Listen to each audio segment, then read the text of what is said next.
nos piden que dibujemos un triángulo con los puntos más alejados de un plano. Entonces el plano viene dado por esta proyección y por esta proyección, o sea que es un plano vertical. Lo llamaremos alfa 1, alfa 2. Bueno, entonces representamos los puntos. Tenemos, por ejemplo, A1, A2 queda aquí, A2 y A1. Bueno, cuando tenemos un plano vertical, para saber los puntos que están más alejados, no nos importa realmente, lo que nos interesa es la distancia en proyección horizontal, ¿no? Porque la distancia en proyección vertical no es un dato que importe, o sea, la distancia más corta entre cualquier punto que esté donde está mi mano, que es ese plano, podemos simularlo ahí cogiendo un trozo de papel. Entonces tenemos, por ejemplo, el plano es este, ¿no? Entonces, ¿cuál es la distancia más corta desde un punto al plano? Pues lo mediremos siempre sobre la horizontal, ¿no?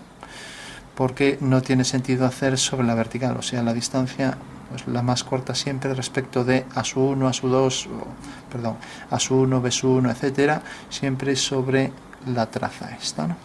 Sobre esta no importa porque, como vemos, lo que nos interesa es esta distancia, ¿no? Entonces tendremos que ver directamente entre todas las proyecciones A1, B1, etcétera, la que está más cercana, ¿no? Los tres más cercanos, ya que nos dicen que hagamos un triángulo con los tres más cercanos, ¿no? No, perdón, con los más alejados, ¿no? Entonces tenemos A1 queda aquí, ¿no? Sin importarnos dónde queda A2. Vamos a ver ahora. B1 queda aquí.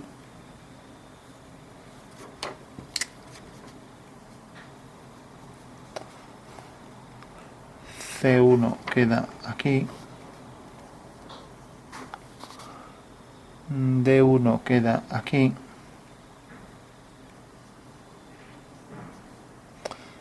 E1 queda aquí. Y G1 queda aquí.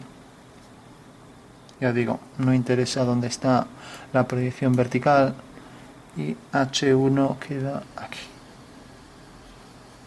Bueno, pues como vemos, podemos medir hacia perpendiculares, es la forma de hacerlo. Lo digo, al hacerlo a mano, a lo mejor algún punto se coge mal, pero haciendo perpendiculares vemos cuáles son los tres más alejados. Esto prolongamos, hacemos la perpendicular.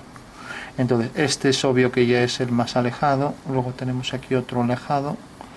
Y C1 estaba aquí, entonces también parece que es el más alejado. Entonces, sin duda, es el C1, el B1 y el H1. No. Entonces, lo único que habrá que hacer es unir los tres puntos, con lo cual tendremos ya el triángulo que tiene los puntos más alejados de ese plano.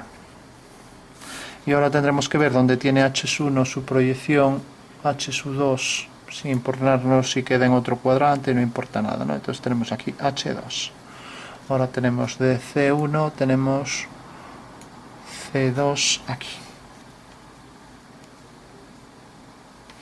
H2, C2 y nos falta entonces el A1 que tiene A2 aquí. Entonces ahora unimos C2. No, es que no era el A1, era el B. O sea, el C2 debe estar sobre esta línea vertical. Sabemos que un punto siempre tiene las dos proyecciones perpendiculares a la línea de tierra, en una perpendicular a la línea de tierra. Entonces C1, C2 ya lo tenemos aquí. H2, H1 está aquí. Y ahora nos falta el otro punto alejado, era B. Y B tiene la proyección B2. Bueno, aquí los pusimos alineados, B está más hacia aquí, ¿no? De manera que B queda más hacia aquí. Entonces habrá que unir B2 con C2 y con H2. Ya digo, no importa dónde quede, lo único que tenemos que unir es los tres, B2, H2, C2, y aquí B1, C1, H1, se acabó. no, ni nos complicamos ni la forma que tiene. Además algunos están en el segundo cuadrante o en otro cuadrante, no, en el segundo no. Por ejemplo, este tiene aquí una proyección, ¿no? Esto lo podemos ver así. Pues tenemos aquí este plano, ¿no? Entonces, si por ejemplo A2 tiene aquí A1, y para que tenga la proyección A2 aquí, debe haber girado hacia aquí. Por tanto, eso quiere decir que estamos hablando de un punto que queda aquí abajo, ¿no? O sea, tenemos, vamos a ponerlo aquí, punto A1. Entonces proyecta aquí A1, proyecta aquí A2. Al hacer el giro de este plano, pues por ejemplo cae aquí. Entonces los dos quedan por debajo de la línea de tierra. Por tanto, estamos hablando de un punto que está en el cuarto cuadrante, ¿no? Este es el segundo, tercero y cuarto. Entonces no tiene sentido ver el plano donde corta, si nos dijeran calcular las intersecciones, sí que convendría representarlo. Pero si solo nos pide los puntos más alejados, sabemos que lo único que tenemos que coger es en los puntos que tienen el subíndice 1, no el 2, pues coger siempre, como decíamos, el que tiene el subíndice 1, el que está más lejos, ¿no? Entonces B1 está más lejos que otros de por aquí, ¿no? Cogemos estos que quedan más lejos, y una vez que ya unimos B1 con H1 con C1, pues tenemos el triángulo en planta. Mientras que ahora unimos los correspondientes, era C, B y H. Pues aquí B, H y C con subíndice 2 los unimos y tenemos el triángulo en proyección vertical. Ya digo, es un ejercicio que no es necesario representar en 3D. 3D es ya cuando nos pide intersecciones o algo más complejo que sí conviene comprobar. Ejercicio que si lo hacemos en el plano resulta elemental. Si intentamos verlo en el espacio se puede complicar. Hay puntos en otros cuadrantes, entonces el triángulo atravesaría a lo mejor varios planos, en fin, es complicado. Pero si lo hacemos de forma deductiva es muy sencillito. Siempre y cuando no nos equivoquemos con los puntos. Bueno.